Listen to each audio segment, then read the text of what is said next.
بسم اللہ الرحمن الرحیم۔ السلام علیکم ناظرین، حریم سلطان کون تھی؟ حریم سلطان کیا پادری کی بیٹی تھی؟ حریم سلطان یوکرین سے استنبول میں شاہی حرم تک کیسے پہنچی؟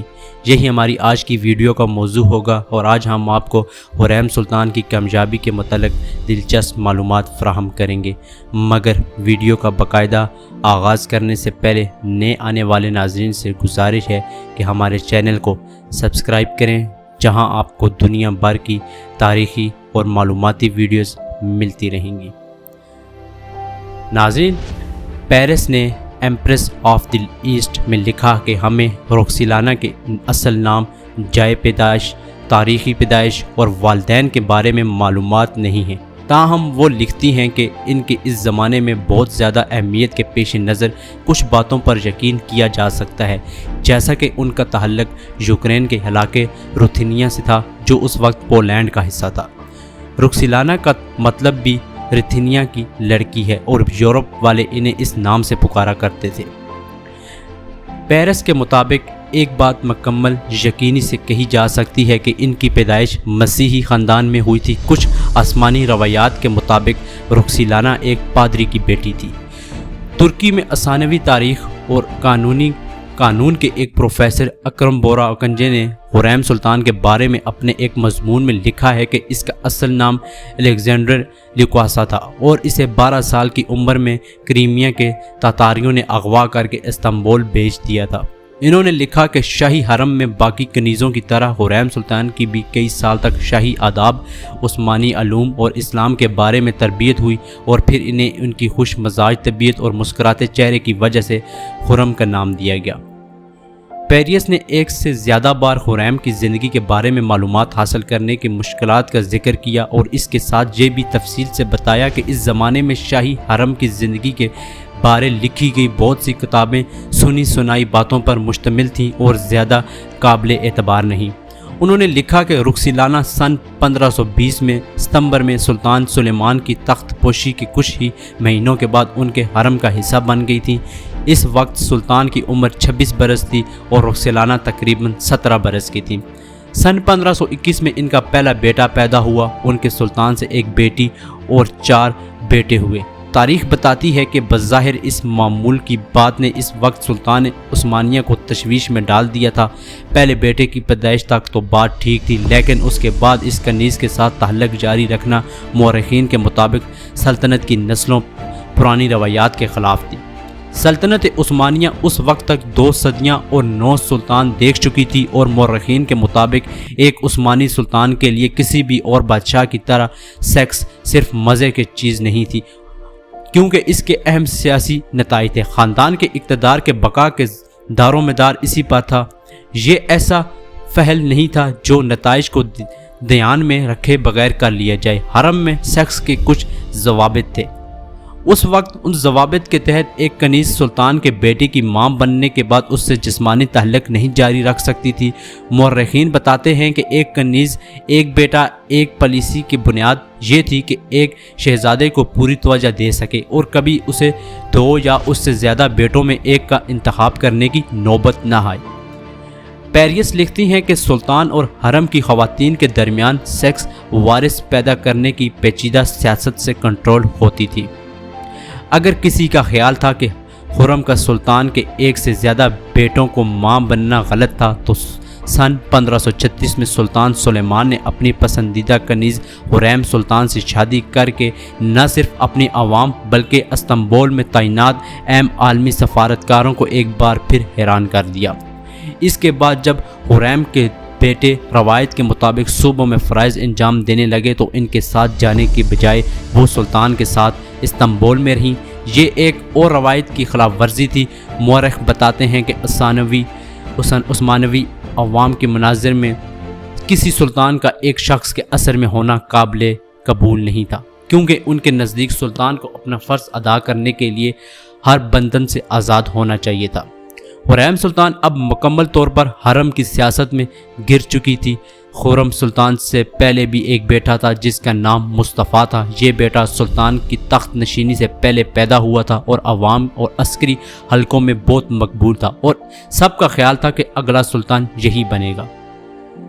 ناظرین، سلطنت عثمانیہ میں اس وقت تو جو روایت چلی آ رہی تھی اس کے مطابق ہر سلطان کی موت کے بعد شہزادوں میں تخت کے لیے کشمکش ہوتی تھی، جو ایک کے علاوہ سب کی موت تک جاری رہتی۔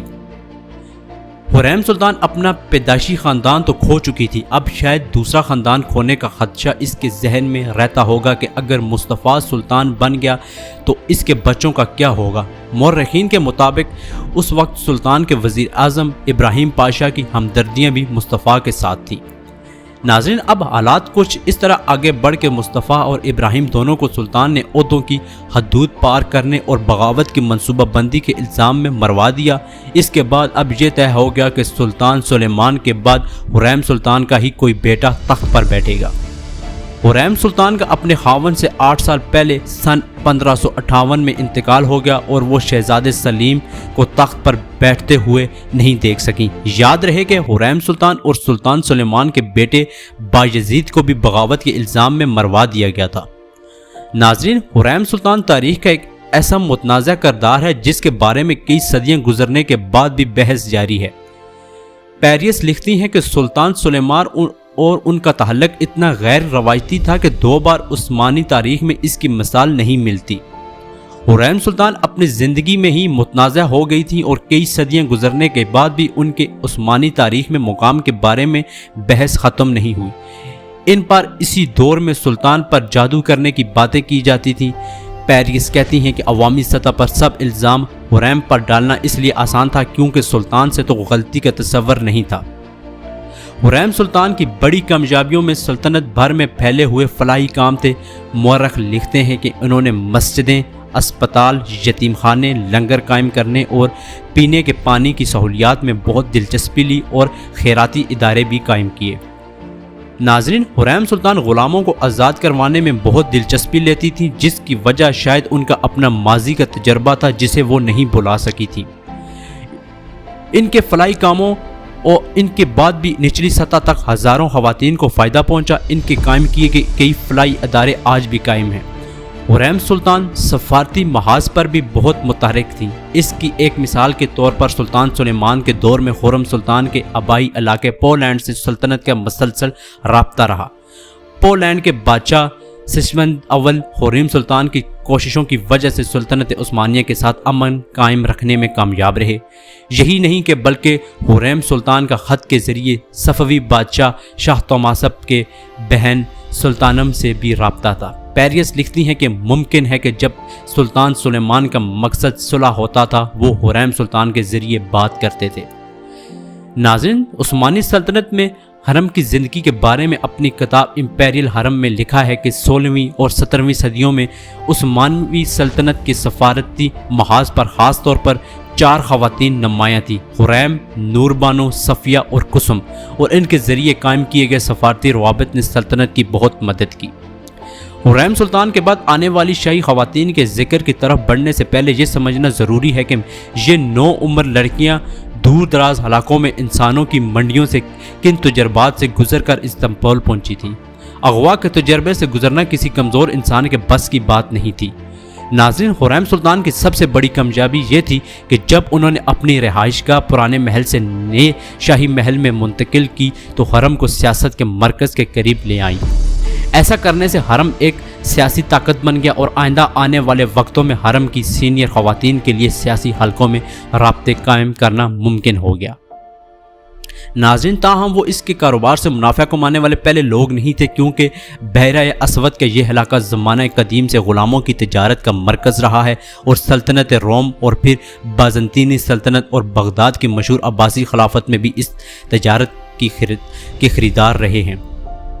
ناظرین، پیرس لکھتی ہے کہ یورپ میں ان تتاریوں کے خلاف شدید جذبات پائے جاتے تھے، لیکن تنقید کرنے والوں کو لوگوں کے غلام بننے سے کم اور اس بات سے زیادہ مسئلہ قیدیوں کے مسلمان بنائے جانے کے امکان سے تھا۔ انہوں نے لکھا کہ کریمیا کے تتاری لوگوں کو تجارت کے لیے قیدی بنانے کے بعد سلطنت عثمانیہ کی حدود میں کافا نامی شہر لاتے تھے، جہاں سے سمندری سفر کے ذریعے انہیں استنبول لایا جاتا تھا۔ پیرس کے مطابق اس علاقے میں تتاریوں کا پہلا بڑا حملہ سن